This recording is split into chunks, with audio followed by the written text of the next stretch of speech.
জেলা তৃণমূল কংগ্রেসের general secretary আছেন এবং ওই ব্লকটিতে সে দীর্ঘ সময় কাজ করছেন। শুভঙ্কর দেকে আমরা ব্লক তৃণমূল কংগ্রেসের কুচবিহার 2 নম্বর ব্লকের সভাপতি হিসেবে নিযুক্ত করছি। এবং এই ব্লকে যেটা পলিটিক্যালি যা সিনারিও, তাতে এই ব্লকটাতে গত লোকসভা নির্বাচনে আমাদের একটা মারাত্মক রকমের ফল খারাপ হয়েছিল। প্রায় 18,000-এর উপরে ভোটে আমরা।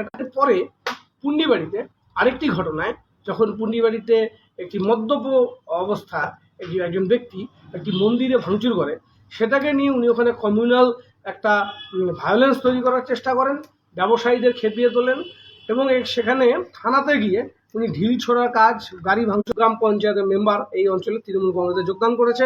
ঢাংডিংগুড়ি অঞ্চল বিজেপির প্রধান, তিনি তৃণমূল কংগ্রেসে যোগদান করেছে। সেখানকার পঞ্চায়েত সমিতি মেম্বার বিজেপি ছেড়ে তৃণমূল কংগ্রেসে যোগদান করেছে।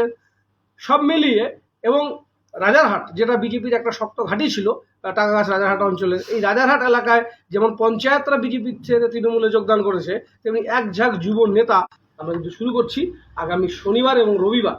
প্রত্যেকটি অঞ্চল ধরে 13টা অঞ্চলের প্রত্যেকটি অঞ্চল ধরে আমরা বসবো সবাইকে নিয়ে, এবং সেখান থেকে এই সুকুমার রায়ের গুন্ডামি, সন্ত্রাস, সাম্প্রদায়িক হিংসা ছড়ানো এই সমস্ত কর্মসূচির বিরুদ্ধে এসআইআর এর মাধ্যমে একটাও জেনুইন সৈনিক সবাই নেমে যাবে, সব ইগো মিটে যাবে।